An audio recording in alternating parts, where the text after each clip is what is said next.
Depuis 20 ans, c'est le même rituel. La cuisine de la famille Cuc devient l'espace d'un instant une immense machine à galétou. Commençons notre voyage au pays de la galette de blé noir, à quelques mètres de là, dans cette petite pièce où Jean-Louis, le père, va des heures durant cuire un bon millier d'unités. Et puis on piétine là. Alors, rester 2 heures ou 3 heures à faire ça. Hier, de 4h30 du matin jusqu'au soir 15h, donc on a fait des galetos. Dans la famille Cuc, allons voir la mère Michel, inspectrice des travaux finis par ses amis, et forcément grande spécialiste du galétou. Il faut acheter de la bonne farine déjà, hein. Puis après, il faut faire ça la veille, pour les garnir le lendemain, pour les vendre le jour suivant.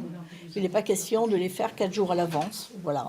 Et puis de la bonne marchandise, et l'affaire est bonne. Et après, toutes les petites mains de travail, et tout va bien. À l'intérieur du millier de galétou, une vingtaine de kilos de grillons en provenance de Saint-Mathieu, tout autant de rillettes fabriquées à Limoges. Bref, un circuit court et de qualité. Mais revenons à notre famille Cuc et allons voir la fille, Stéphanie, restauratrice au cœur de la rue de la Boucherie, où en ce 3e vendredi d'octobre, spécialité rime avec quantité. À peu près 1000 galétous pour nous. Pieds de porc, on en fait 80 demi en civet. On fait 30 kilos de couilles de mouton. Beaucoup, beaucoup. C'est des proportions énormes. On ne va se coucher que quand il n'y a plus rien. Sans oublier les cakes au foie gras, la tête de veau et autres pâtisseries à faire pâlir un diététicien.